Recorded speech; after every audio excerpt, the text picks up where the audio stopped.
भगवान की लीलाओं का गायन और भगवान की लीलाओं का श्रवण सबसे जल्दी निष्पाप करता है। निष्पाप करने वाला सबसे बड़ा तीर्थ है भगवान की लीला कथा श्रवण और गायन। जिस समय पीछे पीछे ग्वाल वाल यश गान करते चल रहे हैं, आगे भगवान श्री कृष्ण की घुंघराली अलकावली गौओं के खुरों से उड़ उड़ करके रज, माथे पर अलकावली पर, सिर पर मोर पंख का मुकुट और केश पास में सुंदर जंगली पुष्प सखाओं ने गूथे, नेत्रों में मधुर चितवन, मुख पर मनोहर मुस्कान और मधुर मधुर मुरली बजाते हुए ग्वाल बालों के साथ ब्रज में प्रवेश कर रहे हैं। गोपियां भाग करके मार्ग में खड़ी हो जाती, दिन भर इंतजार करती, शाम के जब देखती कि नेत्रों को जीवन दान देने वाले श्री कृष्ण आ रहे हैं। गोपियों ने अपने नेत्र रूपी भ्रमरों से भगवान के मुखारविंद का मकरंद रस पान करके दिन भर के विरह की जलन शांत की। भगवान ने भी उनकी तरफ प्रेम भरी चितवन से उनको सुख प्रदान किया। यशोदा मैया रोहिणी जी का हृदय वात्सल्य स्नेह से उमड़ रहा था। उन्होंने बलराम जी और भगवान श्याम सुंदर के घर पहुंचते ही इच्छा अनुसार उनको स्नान कराया, वस्त्र पहनाया, फिर खिलाया पिलाया।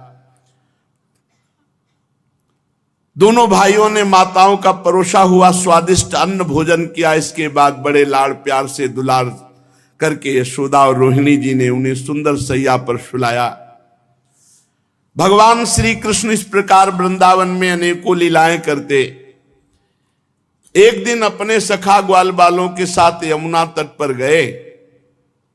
उस दिन बलराम जी साथ नहीं गए थे। जब कोई विशेष लीला करनी होती थी तो बलराम जी को किसी न किसी बहाने से भगवान रोक देते थे। और दूसरी बात, ये भैया जी हैं, कद्रू के बड़े पुत्र हैं अनंत शेष भगवान, और उनके पुत्रों में है ये कालिया नाग भी। तो उस दिन बलराम जी को साथ नहीं लाए।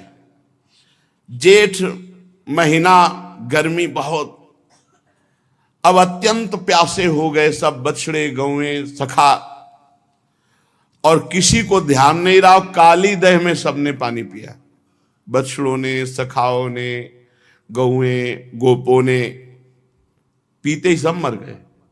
इतना जहरीला सांप था कि वो कुंड का कुंड पूरा यमुना जी का जहरीला था। यही अपने घर की बात है, काली दह। भगवान ने देखा कि ये तो बहुत गलत हो गया, हमारे सब परिकर तो पधार गए। कितनी बार पधार गए। हाँ, देखो आगासुर में, बकासुर में भगवान श्री कृष्ण चंद्रजू ने अपनी अमृत बरसाने वाली दृष्टि से तत्काल जीवित कर दिया। किसी को ऐसा अनुभव ही नहीं हुआ कि हम मर गए थे। सबको चेतना आई, आश्चर्यचकित होकर एक दूसरे को देख रहे, पर ऐसा नहीं पता कि श्री कृष्ण चंद्रजू की अमृत दृष्टि से हम जीवित हुए हैं। हम लोग तो विषैला जल पी जाने के कारण मर चुके थे। भगवान श्री कृष्ण चंद्रजू ने हमें जिला। भगवान की ऐसी लीला है, वो जनाना ना चाहे तो कोई जान नहीं सकता है। भगवान ने देखा कि ये महाविषधर कालिया यमुना जी के हमारे लीला स्थली को ये तो बहुत अशुद्ध कर दिया है। अब ना कोई आचमन कर सकता है। इतना जहरीला जल था कि ऊपर से कोई पक्षी उड़े तो उसकी भाप से मरकर उसी में गिर पड़े। ब्रह्मन भगवान श्री कृष्ण ने यमुना जी के अगाध जल में किस प्रकार सर्प का दमन किया, और कालिया नाग जलचर जीव तो था नहीं। ऐसी दशा में अनेक युगों तक यहां वृंदावन में काली दह में क्यों रहा। ब्रह्म स्वरूप महात्मन भगवान अनंत हैं, वे अपनी लीला प्रकट करके स्वच्छंद विहार करते हैं। गोपाल रूप से उन्होंने जो उदार लीला की वो अमृत स्वरूप है, उसका श्रवण करके बहुत सुख मिलता है। आप कृपा करके ये रहस्य वर्णन करें, यहां वृंदावन में क्यों रह रहा था ये कालिया। और कालिया कोई सांप, कोई जलचर जीव तो है नहीं, बराबर जल में ही क्यों रह रहा था। तो श्री सुखदेव जी ने कहा, परीक्षित, यमुना जी में ये विशाल कुंड है, इस विशाल कुंड में कालिया ने अपना निवास स्थान बनाया। इतना विषधारी था कि काली दह का पूरा जल ऐसे उबाल मारता था, खौलता रहता था। यहां तक कि उसके ऊपर उड़ने वाले आकाश में जो पक्षी हैं वो भी झुलस कर गिर के मर जाया करते थे। और उसके विषैले जल की नन्ही नन्ही बूंदें जब वायु ले जाती तो वृक्ष भस्म हो जाते आसपास के। ऐसा जहरीला सांप, एक छोटी बूंद भी जहां पड़ जाए वहां आग लग जाए, ऐसा जहरीला। पशु पक्षी लता वृक्ष सब नष्ट हो रहे थे आसपास के। भगवान ने कहा है मेरी लीला विहार स्थली, इस दुष्ट का तो दमन करना ही पड़ेगा। जब उन्होंने देखा कि सांप का विष का वेग बड़ा प्रचंड भयंकर है, विष ही इसका महान बल है, और मेरी विहार स्थली यमुना जी दूषित हो गई है, तो भगवान श्री कृष्ण ने खेल रचा। आओ भाई सब कंदुक लीला खेलते हैं। और श्री दामा का कंदुक था, गेंद था। भगवान ने लिया, सीधे घुमा के मारा, काली दह में गिरा। कन्हैया हमारा गेंद, जैसे बच्चे, अब तो हमें गेंद चाहिए, तुझे गेंद चाहिए ना, मैं भी ला के देता हूं, चुप रहे। और भगवान ने फेंका इसीलिए था कोई बहाना मिले, और कमर में पीतांबर बांधी और संकल्प बनाया, एक कालिया अब भागना पड़ेगा तुझे, और ताल ठोकी और कूद गए जल पे। भयंकर विष, विष जल क्या विष एकदम। और भगवान के कूदने से जल और हिलोने मांगने लगा। 400 हाथ तक जल छिटका। जब अचिंत महाशक्ति भगवान ताल ठोक करके कूदे और मतवाले गजरात की तरह डूबते हुए मथते जाते थे जल को। भगवान की भुजाओं की टक्कर से बहुत जल में शब्द हो रहा था, सो रहा था कालिया काली दह में। आंख से सुनने वाले काली नाग ने वो आवाज सुनी, कौन आ गया इतना बलवान की जीवित मेरे देह में घुसाया। सहन नहीं हुआ, वो चिढ़ करके सामने देखा एक नीलमणि श्याम सुंदर सलोना बालक, वर्षाकालीन मेघ के समान अत्यंत सुकुमार, इतना सुंदर कि थोड़ी देर तो कालिया पहले दर्शने करता रहा। वक्षास्थल पर सुनहरी रेखा, पीतांबर धारण किए हुए, मंद मंद मुस्कुराकर भुजाओं से जल को ऐसे मार रहे। कालिया ऊपर से लेके चरण तक दर्शन किया। चरण मानो कमल की पराग की गादी हो नीचे के, इतना आकर्षक रूप की काफी देर तो वो रूप ही दर्शन करता रहा। फिर देखा ये मुझसे तनिक भी भयभीत नहीं हो रहा, मौज से मेरे विषैले जल में खेल रहा। तब उसको क्रोध आ गया और उसने सांप का बल पहले वो बंधन में बांधता है, भगवान को बंधन में बांधा और डसा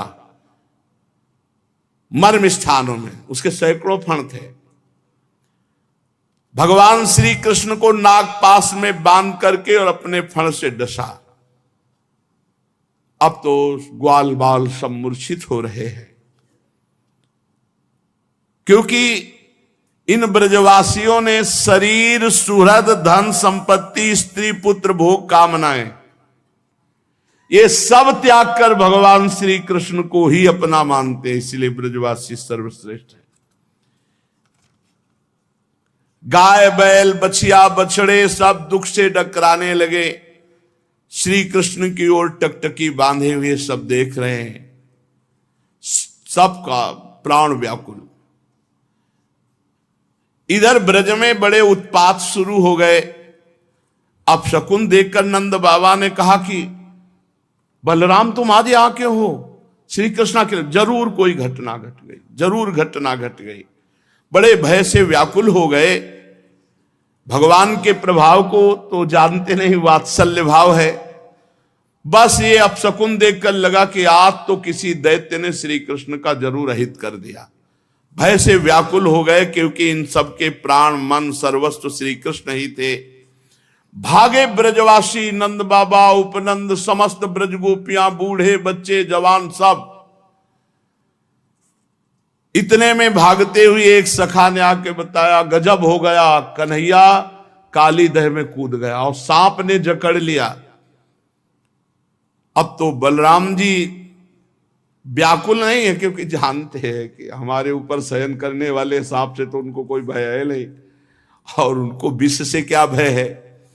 ब्रजवासियों को इतना आतुर देखकर हंसते हुए कहा, तुम धैर्य रखो, श्री कृष्ण कोई ऐसे बालक नहीं है, हम जानते हैं अपने भाई के प्रभाव को, तुम धैर्य रखो।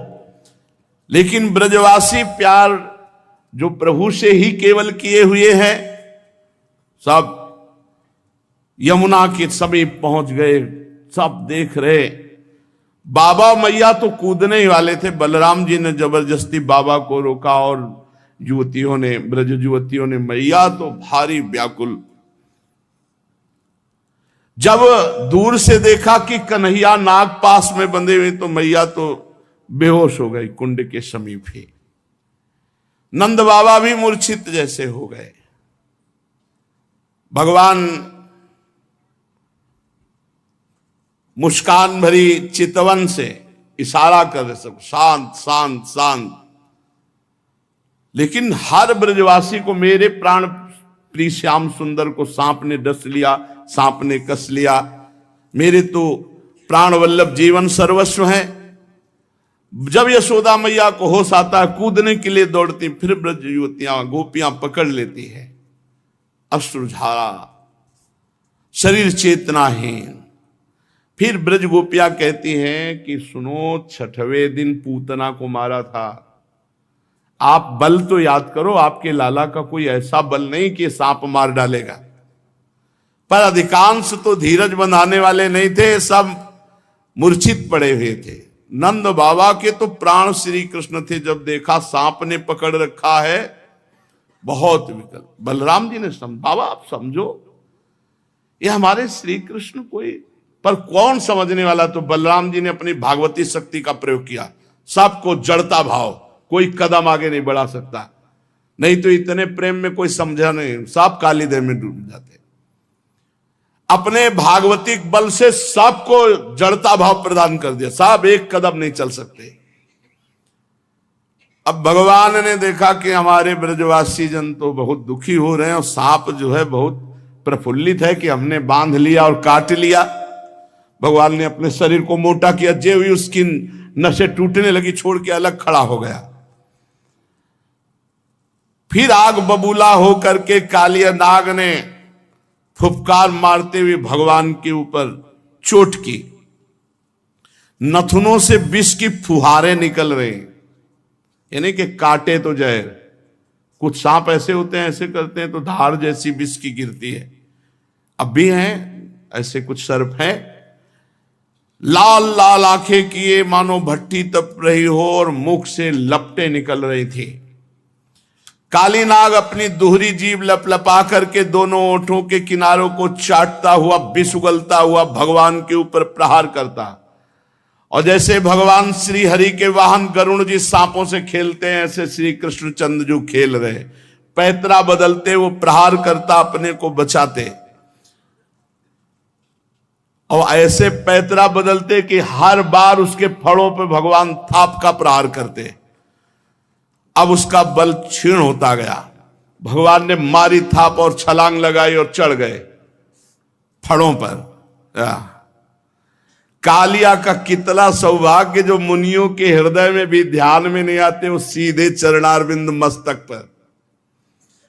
कालिया के मस्तक पर लाल लाल मणियां थी, सर्प मणि। उन मणियों से भगवान के चरणों की और शोभा हो गई। नृत्य गान समस्त कलाओं के आदि प्रवर्तक जगत गुरु भगवान श्री कृष्ण नृत्य करना चाहते हैं। ये देख करके देवता गंधर्व अपने अपने संगीत वाद्य और भगवान उसके सिर पर नृत्य करने लगे। नृत्य के आचार्य आदि प्रवर्तक है, सब विद्याएं इन्हीं से प्रकट हुई। भगवान के प्यारे भक्त गंधर्व सिद्ध देवता चारण देवांगनाएं जब देखा भगवान नृत्य करना चाहते हैं, तब बड़े प्रेम से मृदंग ढोल नगाड़े दुंदुभियां पुष्पों की वर्षा करते हुए ये सब बज रहे, ताल के साथ भगवान नृत्य कर रहे उसके फड़ों पर।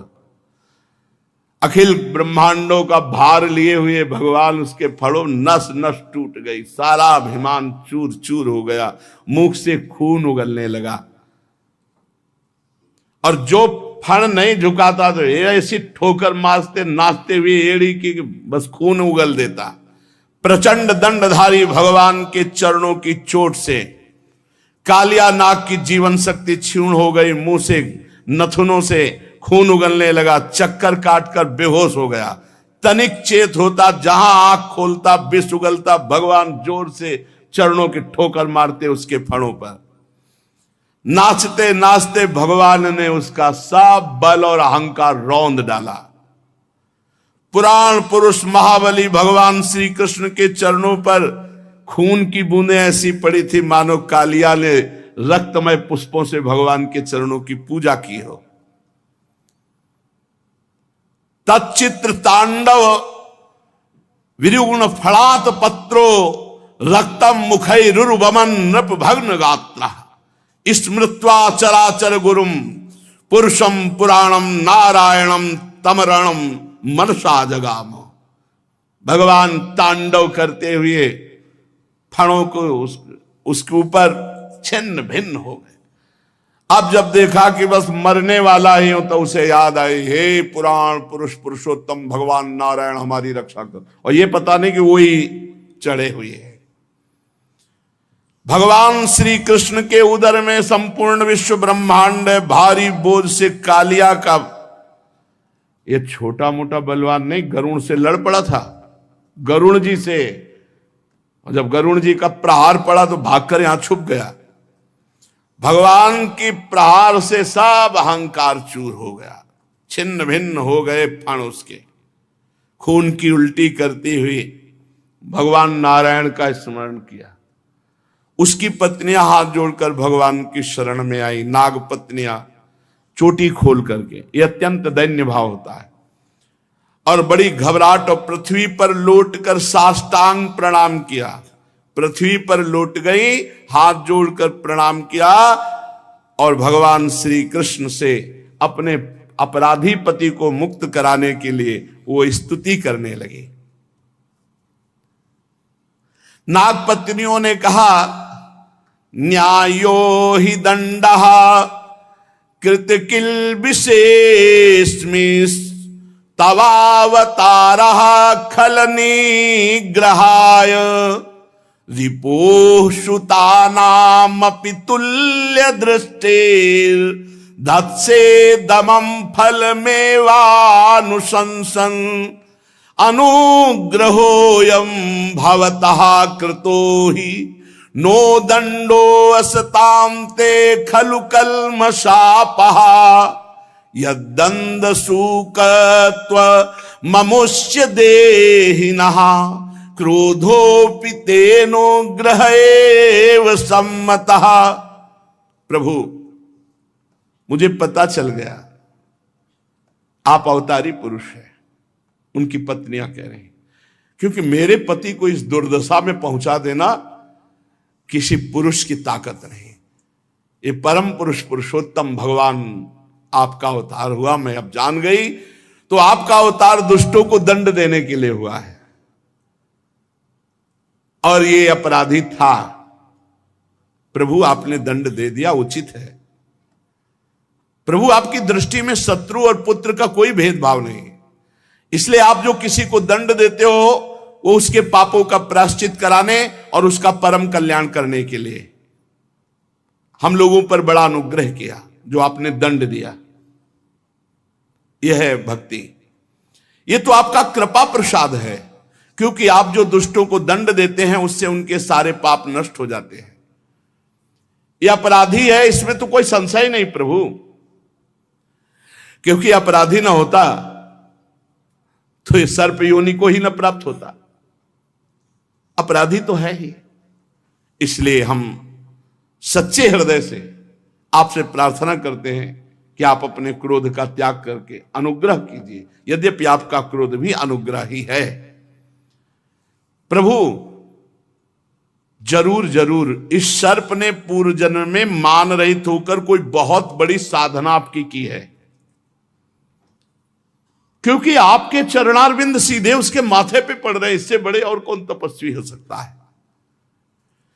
ये सब जीवों पर दया करते हुए कोई बहुत बड़ा भजन किया, धर्म किया, तभी तो आप संतुष्ट हुए हैं। आप सबके जीवन स्वरूप आप इसके माथे पे नृत्य कर रहे हैं, इससे बड़ा सौभाग्य क्या होगा। भगवान, हम समझ नहीं पा रहे कि हम जैसों की कौन सी साधना हो सकती है और कौन सी साधना का फल हो सकता है कि आपकी चरण धूलि का स्पर्श पाने के लिए बड़े बड़े तपस्वी लालायित रहते हो। आपके चरणों को प्राप्त किया। कितनी चरण रज दुर्लभ है कि स्वयं अर्धांगिनी लक्ष्मी जी भी बहुत दिनों तक समस्त भोगों का त्याग कर नियमों का पालन करते हुए तपस्या की। प्रभु, जो आपके भक्त है, चरण अनुरागी हैं, वो न नाक पृष्ठम न च सार्वभौमम न पारमेष्ठ्यम न रसाधिपत्यम न योग सिद्धि रपुनर्भवम वा वांछन्ति यत्पादरजः प्रपन्नाः तदेश नाथाप दुरापमन्यैस्तमोजनिः क्रोधवशोऽप्यहीशः संसार चक्रे भ्रमतः शरीरिणो यदिच्छतः स्यात् विभवः समक्षः। नमस्तुभ्यं भगवते पुरुषाय महात्मने भूतावासाय भूताय पराय परमात्मने ज्ञान विज्ञान निधये ब्रह्मणे अनंत शक्तये अगुणाया विकाराय नमस्ते प्राकृताय च कालाय कालनाभाय कालावयव साक्षिणे विश्वाय तदुपदृष्टे तत्कर्ते विश्वहेतवे। नागपत्नियां विनय कर रहे, हे प्रभु, आपके चरण कमलों की धूल की शरण जो ले लेते हैं उनको ऐसा आनंद प्राप्त होता है कि वो स्वर्ग का राज्य नहीं चाहते, वो पृथ्वी की बादशाही नहीं चाहते, वो रसातल का राज्य नहीं चाहते, वो ब्रह्मा का पद नहीं चाहते, वो अणिमाद योग सिद्धियां नहीं चाहते, यहां तक कि जन्म मृत्यु से छुड़ाने वाले कैवल मोक्ष की भी इच्छा नहीं करते। स्वामी, ये नागराज तमोगुणी योनि में उत्पन्न हुआ है, अत्यंत क्रोधी है, फिर भी इसको आपकी परम पवित्र चरण रज प्राप्त हुई, जो दूसरों के लिए सर्वथा दुर्लभ है, जिसको प्राप्त करने की इच्छा मात्र से संसार चक्र में पड़े हुए जीव को संसार के वैभव संपत्ति की तो बात ही क्या, मोक्ष की भी प्राप्ति हो जाती है। प्रभु, हम आपको प्रणाम करते हैं। आप अनंत एवं अचिंत्य ईश्वर के नित्य निधि हैं। आप सबके अंतःकरण में विराजमान होने पर भी अनंत हैं। आप समस्त प्राणी और पदार्थों के आश्रय, सब पदार्थों के रूप में विद्यमान हैं। आप प्रकट से परे स्वयं परमात्मा हैं। हम आपको नमस्कार करते हैं। आप प्रभु सब प्रकार के ज्ञान के अनुभवों के खजाने हैं। आपकी महिमा अपार अनंत शक्ति है। आपका स्वरूप अपराकृत दिव्य चिदानंदमय है। प्राकृत गुणों एवं विकारों का आप कभी स्पर्श ही नहीं करते। आप ही ब्रह्म हैं। हे ब्रह्म स्वरूप श्री कृष्ण, हम आपको नमस्कार कर रहे हैं। आप प्रकृति में क्षोभ उत्पन्न करने वाले काल हैं, काल शक्ति के आश्रय हैं, काल के क्षण कल्पादि समस्त अवयवों के साक्षी हैं। आप विश्व रूप होते हुए इस विश्व से अलग भी हैं, दृष्टा भी हैं। आप इस विश्व को बनाने वाले निमित्त कारण हैं और आप इस विश्व के रूप में बनने वाले उपादान कारण भी है। विश्व बनाने वाले आप और विश्व के रूप में बनने वाले आप। प्रभु, आप पंचभूत, उनकी तन्मात्रा, इंद्रियां, प्राण, मन, बुद्धि, सबका खजाना चित्ते आप हैं। नमो अनंताय सूक्ष्माय कूटस्थाय विपश्चिते नानावादानुरोधाय वाच्यवाचक शक्तये नमः प्रमाण मूलाय कवये शास्त्रयोनये प्रवृत्ताय निवृत्ताय निगमाय नमो नमः। नमः कृष्णाय रामाय वासुदेव सुताय च वसुदेव सुताय च प्रद्युम्नाया निरुद्धाय शाश्वतां पतये नमः।